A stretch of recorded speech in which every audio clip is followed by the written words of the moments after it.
The woes of embattled Congressman Teves continues to pile up as he continues to ignore pleas and calls for him to finally return to the country to face his accusers in court.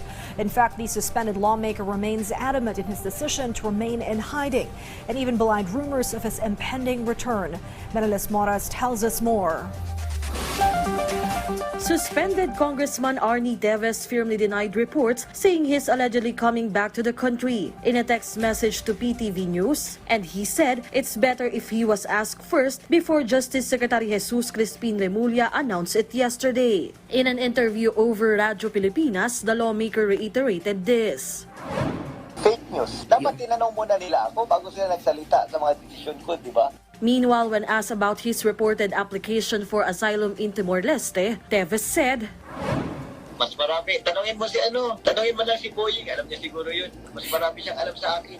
Despite Teves shrugging off his supposed homecoming, the House leadership as well as the PNP once again assured the suspended lawmaker that they will accord him due protection once he finally decides to come back. We're willing to give him all the necessary assistance, protection, if ever he will return to the House of Representatives. It will be a different story, pag may warrant. Of course, we will follow the order of the court.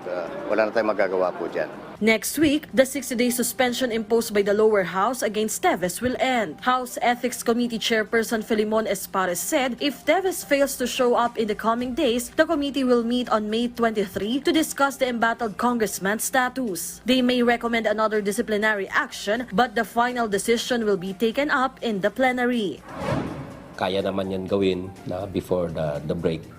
We can have our recommendations, but again and again, it's always depend to the members of the House to act and decide in our recommendations. Kahit we recommended last time the suspension, the members can lower the sanctions. Now again, kahit mag-recommend din kami dito of possible another suspension dahil may continuing violations.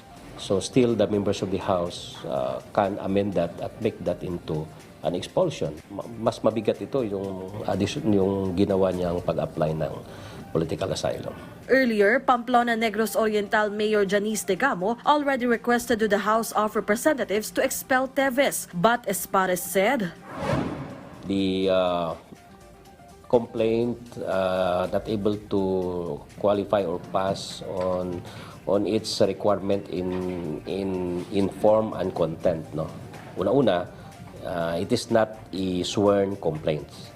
Okay, so pag hindi siya sworn complaints, hindi na yan ma-qualify dito sa committee. So there are a lot of requirements also according to our committee rules na dapat i-comply. Menelas Moras for the Nation.